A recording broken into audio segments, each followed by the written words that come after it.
Hi යාළුවනේ කොහොමද ඔයාලට? හුඟ දවසකින් තමයි මම වීඩියෝ එකක් අරගෙන ආවේ. ඔන්න ඉතින් ඔයාලට පේනවනේ ගැට මේ දැන් අලුතින් හදාගෙන යන ගමන් තමයි තියෙන්නේ.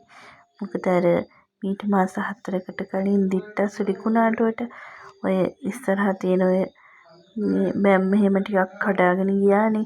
කියන්නේ ඔතන පෙරදිනේ සම්පූර්ණයෙන්ම යට වුණා.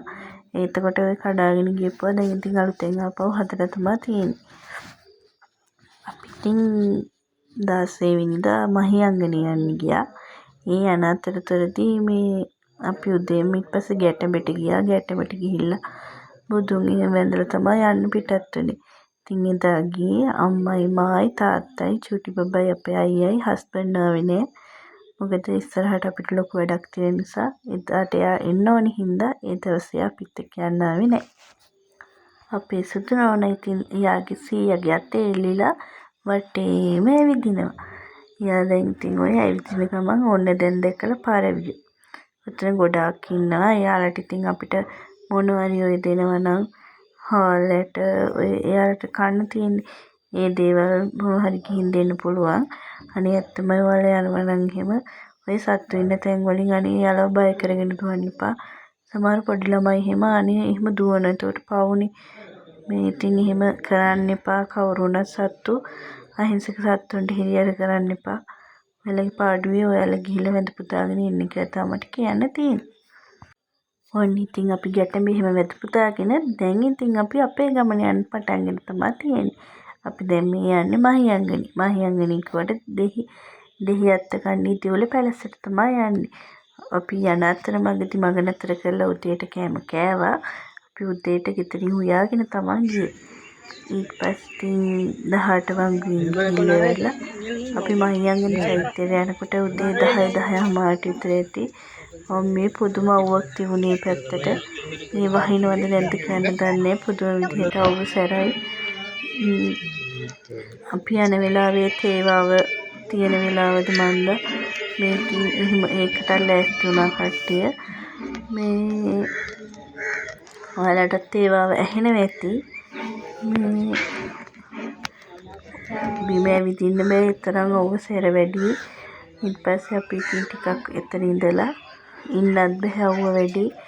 ඊපස්සේ අපි චෛත්‍ය වට එහෙම ගිහිල්ලා ඉවරලා අපි දියුල පැලැස්සට යනකොට කොහොම හරි දවල් 12:00 විතර වුණා.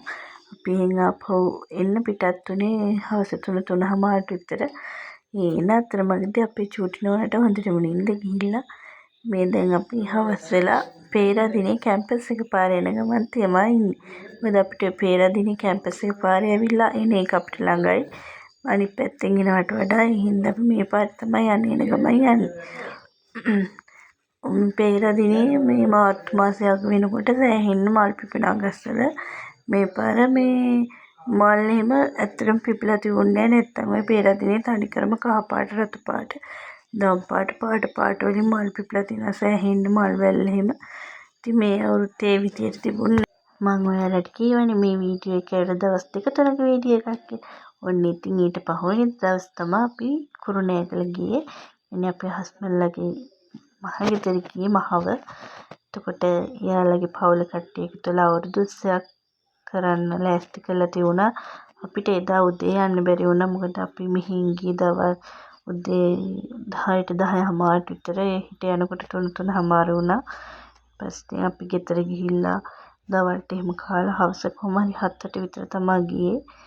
යනකොට ඉතින් ඔන්න ඔය විදිහට දර ගොඩක් ගෙනල්ලා ගොඩ ගහලා ගිනි මැලයක් හදලා ඉවරලා ඒක දැන් ඔන්න ඉතින් පත්තු කරලා කට්ටිය ඉතින් ඕක දිහා බලාගෙන හිටියා. ඉතින් ඊට පස්සේ කොහොම හරි අපේ චූටි නෝනත් ඔන්න ගිහලා ඉතින් හොඳටම නටනවා. මේ මියුසික් එක දාන්න බෑ මේ කොපිරයිට් වදිනවා. ඒ නිසා මම ඒක නම් අයින් කරා. ඊට පස්සේ දැන් ඔන්න චූටි නෝනා හොඳටම නටනවා. මේ එයාටත් ඉතින් කට්ටිය නටනකොට එයාත් ඉතින් නටනට උත්තර වෙලා හිටියා. මං කියන්නේ අපිට ඊට පහුවෙනිදා ලොකු වැඩක් තියෙනවා කියලා. ඉතින් අපි ඒ හින්දා කොහොම හරි 10 විතර වෙනකොට ගියා. කොහොම හරි 1:00 2 විතර නිකන් පාටියේ තිබුණා. අපි එච්චර වෙලා හිටියේ නෑ. මේ චූටි එක්කෙනාට නිදිමත හින්දා අපි ඉතින් කලින්ම ගෙදර ගියා. හැමෝගෙම ආසාවක් තියෙනවනේ තමන්ට කියලා ගෙයක් තමන්ගෙම කියලා මහන්සියෙන් හදාගන්න. ඉතින් ඒ වගේ හීනයක් අපිත් හැබැයි වෙන්න තමයි යන්නේ. අපි දැනට ඉන්නේ අපේ අම්මලාගේ ගෙදර ගම්පල. ඉතින් අපි ගෙයක් හදනවා හේ කුරුණෑගල මහව අපේ එහෙ අම්මලාගේ ගෙවල් කිට්ටුව. ඉතින් ඒ ගෙදර බිත්ති ඔක්කොම බැඳලා තිබ්බේ. ඉතින් අපිට වහලා ගහන්න තමයි තිබුණේ. ඉතින් ඒ වැඩ ටික කරගන්න ඕනි හින්දා තමා හස්බන්ඩ් පරක්කු වෙලා නිවාඩු ආවේ.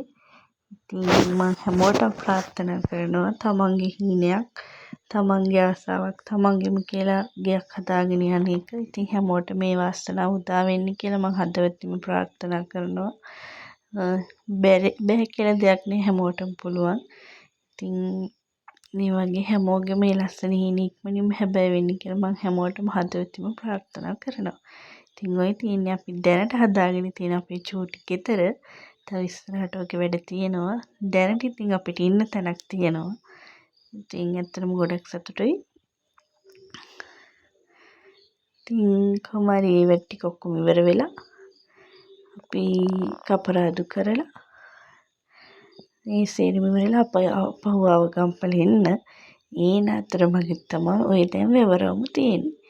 කුරුණෑගල වෙවරවුම ඔය හරිය ඇත්තටම ලස්සනයි. ෆොටෝස් ගන්න පුළුවන්, ෂූට් කරන්න පුළුවන්. එහෙම අවසර දෙනවා ඇති. ඇත්තටම ලස්සනයි. ඉතින් ඔයාලත් ගිහින් නැත්තම් ගිහින් බලන්න. මේ නිදහසේ ඉන්න පුළුවන්. ඉතින් ඔයාලත් වෙවරවුම ගිහින් තියෙනවනම් කමෙන්ට් එකක් දාගෙන යන්න. ඒ වගේම අපේ වීඩියෝ හොඳයි නම් අපිව සබ්ස්ක්‍රයිබ් කරන්න. අපේ YouTube පවුලට එකතු වෙලා ඉන්නවා දැනට 800ක් විතර. ඒ හැමෝටම හදවතින්ම ස්තුති කරනවා අපිත් එක්ක එකතු වුණාට. ඒ වගේම ඉස්සරහට ලස්සන වීඩියෝ ටිකකින් ඔයාලව හම්බ වෙන්නම්. එහෙනම් ඉතින් අදට මම වීඩියෝ එක ඉවර කරන්න නේද? එහෙනම් ඉතින් හැමෝම සතුටින් පරිස්සමින් ඉන්න. අවුරුදු දවස් හැමෝම පරිස්සමින් ගත කරන්න ඇති කියලා හිතනවා. එහෙනම් ඉතින් අදට මම ඔයාලගෙන් සමුගන්නම්. නම් මම දැන් නවතින්න. ඔයාලා හැමෝටම බුදු සරණයි, පරිස්සමින් ඉන්න.